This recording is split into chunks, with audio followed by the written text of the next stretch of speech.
La 4 si prepara all'esodo estivo, che quest'anno sarà particolarmente affollato a giudicare dai dati sul traffico forniti dalle 3 concessionarie che da anni collaborano per gestire al meglio le emergenze lungo l'autostrada.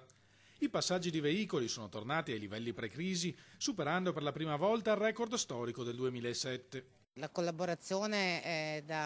con Autovie si amplia anche a Brescia-Padova e abbiamo fatto un piano dell'esodo assolutamente comune, perché secondo noi l'unione fa la forza, quindi potenziamento di uomini, di mezzi, possibilità di bypass nel caso in cui sulle altre tratte di concessionario ci siano dei problemi e quindi è già prevista la possibilità di deviazione su altre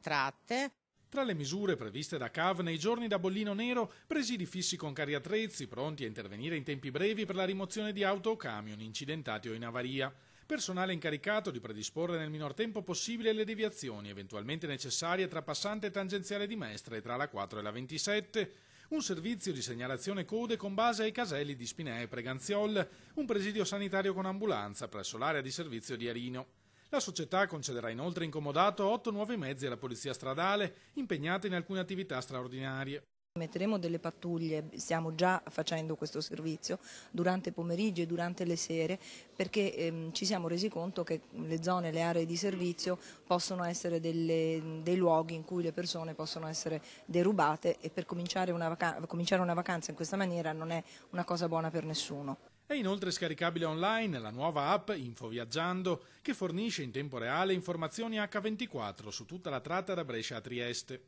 È un mezzo assolutamente importante, molto ben fatto, che mi auguro quanti più utenti possibili vogliano scaricare per informarsi e progettare il proprio viaggio prima e per non avere problemi durante il viaggio, appunto.